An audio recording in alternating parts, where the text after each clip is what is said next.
हाँ भी ਇਹ ਕੀ ਕਰਤਾ ਹੈ ਪੁੱਤਰ ਨੇ ਕੀ ਗੁਲ ਖਿਲਾਇਆ ਸਰ ਅੱਗੇ ਨਾ ਇਹ ਰੌਲਾ ਪਿਆ ਸੀ ਪਹਿਲਾਂ ਸ਼ੁਰੂ ਤੋਂ ਮਨ ਇਕੱਠੇ ਰਹਿੰਦੇ ਉਹ ਮੇਰਾ ਭਰਾ ਹੈ ਵੱਡਾ ਜਿਹੜਾ ਕਤਲ ਹੋਇਆ ਨਾ ਉਹ ਮੇਰਾ ਭਰਾ ਕਜ਼ਨ ਹੈ ਹਾਂਜੀ ਭਰਾ ਹੈ ਮੇਰਾ ਮਨ ਚਾਚੇ ਦਾ ਮੁੰਡਾ ਹੈ ਮਨ ਸਾਡੇ ਅੱਬੇ ਦੇ ਮਾਮੇ ਦਾ ਬੇਟਾ ਅੱਗੋਂ ਹੋਇਆ ਅੱਛਾ ਹਾਂਜੀ ਰਿਸ਼ਤੇਦਾਰੀ ਹਾਂਜੀ ਰਿਸ਼ਤੇਦਾਰ ਹੈ ਹਾਂ ਸਾਡਾ ਉਹਦੇ ਨਾਲ ਬੜਾ ਪਿਆਰ ਹੈ ਮੇਰਾ ਜੋ ਵੀ ਮੈਨੂੰ ਉਹਨੇ ਉਹ ਸੁਣਿਆ ਤੈਨੂੰ ਇੱਥੇ ਲਿਆਉਣ ਵਾਲਾ ਵੀ ਉਹੀ ਹੈ ਹਾਂਜੀ ਉਹਨੇ ਮੈਨੂੰ ਇੱਥੇ ਲਿਆਂਦਾ ਪੈਰਾਂ ਤੇ ਉਹਨੇ ਖਿਲਾਰਿਆ ਮੈਂ ਕਿਉਂ ਕਹਾਂ ਅੱਛਾ ਅੱਛਾ ਪੈਰਾਂ ਤੇ ਖਿਲਾ ਰਿਹਾ ਤੇ ਉਹਨੂੰ ਦੁਨੀਆ ਤੋਂ ਭੇਜਦਾ ਤੇਰੀ ਔਲਾਦ ਨੇ ਨਹੀਂ, ਸਰ। ਨਾਲ ਉਹਦੀ ਧੀ ਨੂੰ ਵੀ ਉਹ ਇਹ ਗੱਲਾਂ ਨਾਲ ਤੇ ਪੁੱਤਰ ਨੂੰ ਪਤਾ ਵੀ। ਇਹਨਾਂ ਨੂੰ ਸਮਝਾਇਆ ਇਹਨੂੰ ਸਮਝਾਇਆ ਉਹਨਾਂ ਨੂੰ ਸਮਝਾਇਆ ਉਹਦੇ ਕੋਲ ਜਾ ਕੇ ਮੈਂ ਭਾਈ ਕੋ ਮਾਫੀ ਮੰਗੀ ਚਲੋ ਯਾਰ ਛੱਡ ਦਿਓ, ਜੋ ਵੀ ਹੈ ਗਿਲਾ ਖਤਮਾ ਛੱਡ ਦਿਓ ਠੀਕ ਹੈ ਇਹ ਗੱਲਾਂ ਇਹ ਬਾਤਾਂ ਹੋਈਆਂ ਫਿਰ ਹੁਣ ਦੁਬਾਰਾ ਫਿਰ ਗਾਲਾਂ ਕੀ ਹੋਇਆ ਉਹ ਇਹ ਤਾਂ ਕਹਿੰਦਾ ਕੁੜੀ ਤੰਗ ਕਰਦੀ ਸੀ ਇਹ ਮਾਸੂਮ ਹੈ ਤੇਰਾ ਨਹੀਂ, ਪੁੱਤਰ ਦੋਵੇਂ ਲੱਗੇ ਰਹਿੰਦੇ ਰਹੇ ਇਹ ਨੇ ਕੁੜੀ ਨਹੀਂ ਦੋਵੇਂ ਲੱਗੇ ਰਹਿੰਦੇ ਰਹੇ ਅੱਛਾ ਹਾਂਜੀ ਦੋਵੇਂ ਅਸੀਂ ਵੀ ਬੜਾ ਸਮਝਾਇਆ ਇਹਨੂੰ ਹਾਂ। ਅਸੀਂ ਵੀ ਬੜਾ ਸਮਝਾਉਂਦੇ ਜਦੋਂ ਰਹੇ। ਸ਼ਾਦੀ ਹੋ ਗਈ ਤੇ ਖਤਮ ਹੋ ਗਈ ਗੱਲ ਹਾਂਜੀ ਫਿਰ ਵੀ ਸਮਝਾਇਆ ਉਹਨੂੰ ਵੀ ਸਮਝਾਇਆ ਇਹਨੂੰ ਵੀ ਸਮਝਾਇਆ ਉਹਨੂੰ ਵੀ ਬੜਾ ਸਮਝਾਇਆ ਇਹਨੂੰ ਸਮਝਾਇਆ ਸਮਝਦਾ ਕੋਈ ਵੀ ਨਹੀਂ ਰਿਹਾ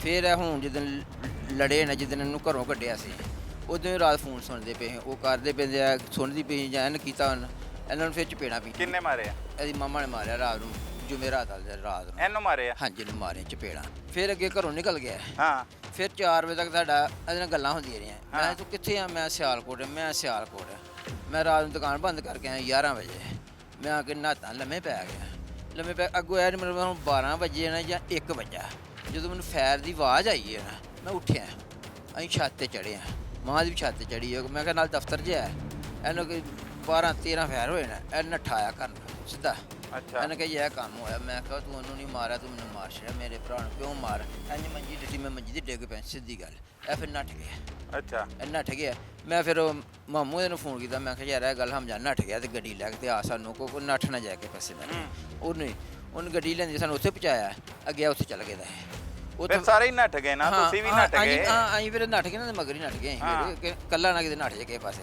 ਫਿਰ ਅੱਗੋਂ ਸਾਨੂੰ ਉੱਥੇ ਚੱਲ ਗਏ ਆ ਉਹ ਦਰਮਾਨ ਦੀ ਅਗਲੀ ਸਾਈਡ ਦੇ ਉੱਥੋਂ ਫਿਰ ਅੱਗੇ ਬਾਗ ਹੀ ਬੰਦੇ ਸਾਡੇ ਇਹਨੂੰ ਮੈਂ ਕੱਲਿਆ ਨਹੀਂ ਛੱਡਿਆ ਵੇ ਇਹਨੂੰ ਮੈਂ ਨਾਲ ਹੀ ਰੱਖਿਆ ਇਹ ਗੱਲ ਨਾਲ ਨਾਲ ਰੱਖੇ ਆ। ਹਾਂਜੀ ਕਿ ਕੱਲਾ ਨੱਠ ਨਾ ਜਾਏ ਕਿਸੇ ਪਾਸੇ ਹਾਂ ਤੇ ਪੁਲਿਸ ਨੂੰ ਫੜਵਾਣਾ ਸੀ ਨਾ ਲਿਆ ਕੇ ਜਿਸ ਟਾਈਮ ਮੈਂ ਕਾਲ ਗਈ ਹੈ ਨਾ ਹਾਂ ਉਹਲੇ ਮੇਰਾ 12:30 ਦਾ ਬਕੂਆ ਟਾਈਮ ਹੈ ਹੁਣ ਉਹਦਾ ਦੂਰ ਬੜੀ ਜੇ ਇਹਨੂੰ ਤਿਆਰ ਕਰ ਲਿਆ ਮੈਂ ਕਿਹਾ ਚੱਲ ਤੈਨੂੰ ਫੜਾ ਕੇ ਆਵਾਂ ਤੇ ਵਾਲਦ ਤੇ ਤਰਬੀਅਤ ਕਰਦਾ ਬੱਚਿਆਂ ਦੀ ਕਿਹੜੀ ਤਰਬੀਅਤ ਕੀਤੀ ਹੈ ਕੀ ਕੀਤਾ ਇਹਨੇ ਬਥੇਰਾ ਸਮਝਾਇਆ ਹੁਣ ਕੀ ਕਰੀ ਬਹੁਤ ਸਮਝਾਇਆ ਬੜਾ ਸਮਝਾਇਆ ਆਪ ਮੁਲਜ਼ਮ ਹੈ ਤੂੰ ਤੇ ਉਹਨਾਂ ਨੇ ਕਿਹਾ ਕਿ ਇਹਨੇ ਵੀ ਕਤਲ ਕੀਤਾ ਨਾਲ ਰਲ ਕੇ ਅਸੀਂ ਤੇ ਬੜਾ ਸਮਝਾਇਆ ਨਾਲ ਰਲਿਆ ਸੀ ਬੇਟੇ ਨਾਲ ਸਾਨੂੰ ਤੇ ਪਤਾ ਹੀ ਨਹੀਂ ਤੁਹਾਨੂੰ ਸਾਨੂੰ ਪਤਾ ਹੀ ਨਹੀਂ ਕਿਸੇ ਗੱਲ ਦਾ ਕਿਸੇ ਗੱਲ ਦਾ ਨਹੀਂ ਨਹੀਂ ਪਤਾ ਪਤਾ ਹੁੰਦਾ ਇਹ ਕੰਮ ਹੋਣਾ ਨਹੀਂ ਕੈਸੀ ਔਲਾਦ ਹੈ ਤੇਰੀ ਤੇਰਾ ਸਮਝਾਇਆ ਹੈਂ? ਬੜਾ ਕੁਝ ਸਮਝਾਇਆ ਇਹਨਾਂ ਨੂੰ ਬੜੀ ਸਮਝਾਉਂਦੇ ਰਹੇ ਇਹਨਾਂ ਦਾ ਇਹੀ ਕਹਿ ਕੇ ਪੁੱਤਰ ਸਿੱਧੇ ਘਰ ਆ ਤੇ ਘਰ ਹੀ ਜਾਓ ਨਾ ਕਿਸੇ ਦਾ ਕੰਮ ਨਾ ਕਰੋ ਉਹ ਕੀ ਕੀਤਾ ਪੂਰਾ ਖਾਨਦਾਨ ਮਾਰਤਾ ਉਹਨਾਂ ਦਾ ਕੀ ਕਸੂਰ ਕੀ ਹੈ ਕਸੂਰ ਦੱਸੋ ਕਸੂਰ ਕੀ ਕਸੂਰ ਕੋਈ ਵੀ ਨਹੀਂ ਅਸੀਂ ਕਦੋਂ ਕਿਹਾ ਕਸੂਰ ਹੈ ਨਾ ਕੋਈ ਕਸੂਰ ਨਹੀਂ ਚਾਹੀਦਾ ਕਿਹਦਾ ਕਸੂਰ ਹੈ ਕਸੂਰ ਸਾਡੇ ਮੁੰਡੇ ਦਾ ਸੀ। ਇਹਦੇ ਨਾਲ ਕੀ ਹੋਣਾ ਚਾਹੀਦਾ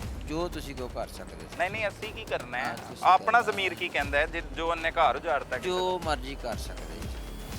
ਅਸੀਂ ਕਰਨਾ ਹੈ ਨਹੀਂ। ਉਹ ਤੇ ਅਦਾਲਤਾਂ ਨੇ ਹਾਂਜੀ, ਕਰਨਾ ਹੈ ਅਦਾਲਤ ਨੇ ਕਾਨੂੰਨ ਕਰਨਾ, ਦੇ ਹਾਂਜੀ, ਮੁਤਾਬਕ ਹੋਣਾ ਹੈ ਹਾਂਜੀ। ਵੈਸੇ ਕੀ ਲੱਗਦਾ ਹੈ ਇਹੋ ਜਿਹੇ ਪਿਓ ਹੋਣ ਦੇ ਨਾਤੇ ਇਹੋ ਜਿਹੇ ਔਲਾਦ ਦਾ ਕੀ ਹੋਣਾ ਚਾਹੀਦਾ ਹੈ ਇਹੋ ਜਿਹੀ ਜ਼ਾਲਮ ਔਲਾਦ ਦਾ ਹਾਂਜੀ ਜੋ ਤੁਹਾਡਾ ਕਿਹਾ ਜਿਹੜੀ ਜੋ- ਉਹ ਹਾਂਜੀ। ਜਿਹਨੇ ਪਿਓ ਦੇ ਉੱਤੇ ਇਹਸਾਨ ਕੀਤਾ ਹੋਵੇ ਉਸ ਫੈਮਿਲੀ ਤੇ ਹਾਂਜੀ। ਉਹਨੂੰ ਮਾਰੇ ਉਹਦੇ ਪੁੱਤਰ ਮੈਂ ਨੂੰ ਤਾਂ ਮਾਰੇ ਕਿਹਾ, ਉਹਦੀ ਮੈਂ ਕਿਹਾ ਧੀ ਤੂੰ ਨੂੰ ਮਾਰੇ ਮੈਂ ਤਾਂ ਕਹਿੰਦਾ ਮੈਂ ਤੂੰ ਮੈਨੂੰ ਮਾਰ ਛੱਡਣਾ ਉਹਨਾਂ ਦੇ ਮੰਗਾਇਆ ਮੈਨੂੰ ਮਾਰ ਛੱਡ ਮੇਰਾ ਤੂੰ ਭਰਾ ਮਾਰਿਆ ਤੂੰ ਮੈਨੂੰ ਮਾਰ ਛੱਡਣਾ ਹੈ ਉਹਨਾਂ ਨੂੰ ਕਿਉਂ ਮਾਰਿਆ ਕਿਉਂਕਿ ਮੈਂ ਤੈਨੂੰ ਇਹੀ ਕਿਹਾ ਕਿ ਤੂੰ ਮੈਨੂੰ ਮਾਰ ਛੱਡ ਉਹਨਾਂ ਨੂੰ ਕਿਉਂ ਮਾਰਿਆ ਇਹ ਵੀ ਇਨਵੋਲਵ ਸੀ ਵਿੱਚ ਹਾਂਜੀ ਛੋਟਾ ਭਰਾ। ਹਾਂ ਤੂੰ ਵੀ ਨਾਲ ਹੈਗਾ ਸੀ ਕਤਲ ਦੇ ਵਿੱਚ ਨਹੀਂ ਕਤਲ ਨੇ ਇਕੱਲੇ ਨਹੀਂ ਕੀਤਾ ਤੂੰ ਕੀ ਕਰ ਰਿਹਾ ਸੀ ਲੈ ਕੇ ਅਸੀਂ- ਭੱਜੇ ਇਹਨੂੰ ਅਸੀਂ ਘਰ ਸਾਂ ਇਹਨੂੰ 3 ਦਿਨ ਹੋ ਗਿਆ ਮੀਨੇ ਮਾਰਿਆ ਸੀ ਘਰੋਂ ਚਲਾ ਗਿਆ ਦਾ ਸੀ ਹੂੰ ਤੇ ਜਿੱਦਣ ਕੂਆ ਘੜ ਗਿਆ ਅਸੀਂ ਘਰ ਸਾਂ ਇਕੱਲੇ ਹੀ ਉਦੋਂ ਮੈਂ ਅਸੀਂ ਵੀ ਸੁੱਤੇ ਦੇ ਸਾਂ ਤੇ ਉਹ ਕੂਆ ਘੜ ਕੇ ਘਰ ਆ ਗਿਆ ਤੇ ਫਿਰ ਇਹਨੇ ਸਾਨੂੰ ਘਰ ਆ ਕੇ ਦੱਸਿਆ ਤੇ ਫਿਰ ਅਸੀਂ ਇਸ ਤਰ੍ਹਾਂ ਘਰੋਂ ਚਲਾ ਗਏ ਹਾਂ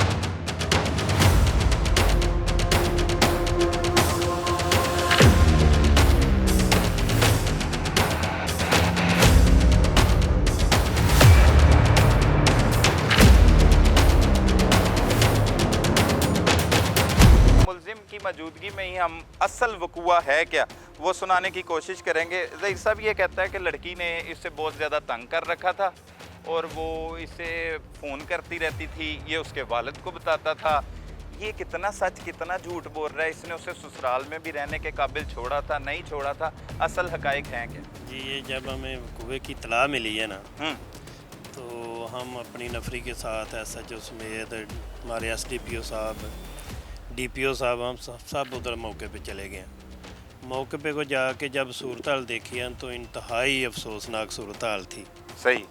जब पता चला कि ये जो हमज़ा है ना, अली हमज़ा, इसने ये कत्ल कर दिए हैं, फिर हमने टीमें तश्कील दे दी DPO साहब के हुक्म से। टीमें अपने वर्क करते करते इनको जो है ना तलाश किया, चंद तलाश ही किया। घंटों में आपने चंद पकड़ घंटों लिया। में पोस्टमार्टम होने से पहले पहले हमने इनको गिरफ्तार कर लिया। ठीक है।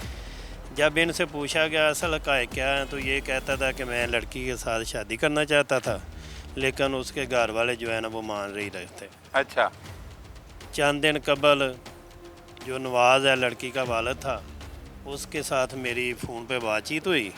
उसने कहा कि मैंने आपको नहीं छोड़ना, आप मेरी लड़की को बार बार तंग करते हो, तो आप ऐसा ना करो। इसने कहा कि जब मेरा आपका आमना सामना होगा तो फिर पता चलेगा कि कौन छोड़ता है कौन नहीं छोड़ता। उस दिन इसने मनसूबाबंदी के साथ उनके घर जाकर उनको लड़की को बुलाया, फिर कॉल करके उसके बाप को बुलाया, वो लड़की के पीछे आए, इसने आते ही उसको फायर मार दिया। प्लानिंग की हुई थी प्लान इसने। मुकम्मल की हुई थी। इसने पहले वो बाइक बेची, उसके वेपन लिया, वेपन लेके इसका मुकम्मल मंसूबा बना हुआ था कि मैंने इनको छोड़ना नहीं ये है। बदला किस चीज का उनसे लेना चाहता था? इसका कोई गैरत का मामला था? गैरत का तो उनका मसला था। जी होना तो ऐसे ही चाहिए था, हाँ। लेकिन ये न जाने क्यों ऐसा इसने इतना बड़ा जो है ना अंधोदोक वाक़या कर दिया है, जिसकी मिसाल मेरे ख्याल में जो है ना बहुत कम मिलती ये है। ससुराल में भी उससे मतलब ये तंग कर रहा ससुराल में उसको तंग करता था। जो उसके खामद है ना, उसके साथ बात हुई थी, वो कहता था कि ये लड़की को फ़ोन करता था कि इसे छोड़ के आ जाओ, मैं आपसे शादी करना चाहता हूँ। तो अगर इसको यही था, वो रंज था कि नवाज़ जो है ना लड़की का वालिद वो नहीं मुझे रिश्ता दे रहा, तो फिर लड़की को मारने का कोई मकसद नहीं था। इसने लड़की को भी एंड पे जो है ना ख़त्म कर दिया, इसी डर से कि ये जो अब है ना कोई चश्मदीद गवाह ना रह जाए। गवाह ना रह जाए। तो जब- इससे ये बच गया ये काम करने से। ये काम करने से बच कैसे सकता था? इतना बड़ा वकूआ था, कैसे इसने बच जाना था? फिर इसके माँ बाप जो है ना सबसे, वो इसकी वालदा जो है ना वो ही सबसे ज़्यादा जो है ना इस वकूए में, अभी तक तो आगे आगे तफ्तीश होगी इंशाल्लाह, लेकिन वालदा इसकी जो है ना वो भी इसको मोटिवेशन जो है ना वो इस तरह का उसने किया उसका है, भी किरदार है। किरदार है। अच्छा, वालिद का और इसके भाई का क्या किरदार है इस कत्ल केस में? भाई का तो कबल अज वक्त में कुछ नहीं कह सकता। बाप का यही इससे बनता था कि अगर उसने कर दिया ना तो फिर ये बाप जो है ना इसे या तो उधर कमरे में ला कर देता या फिर पुलिस को लेकर आता, फिर तो इसकी कोई बेगनाई का हम सबूत पेश करते। ये तो लेके भाग गया उससे। ये तो खुद उसको जो है ना सहूलत फराम कर रहा है अपने, वो इसके मामू को कॉल की, उसने आकर गाड़ी लेकर फिर उसको वो उधर भी नहीं रहे, फिर उससे भी आगे जो है ना एक जंगल की तरफ जो है ना वे चले गए, फिर इनको गिरफ़्तार किया।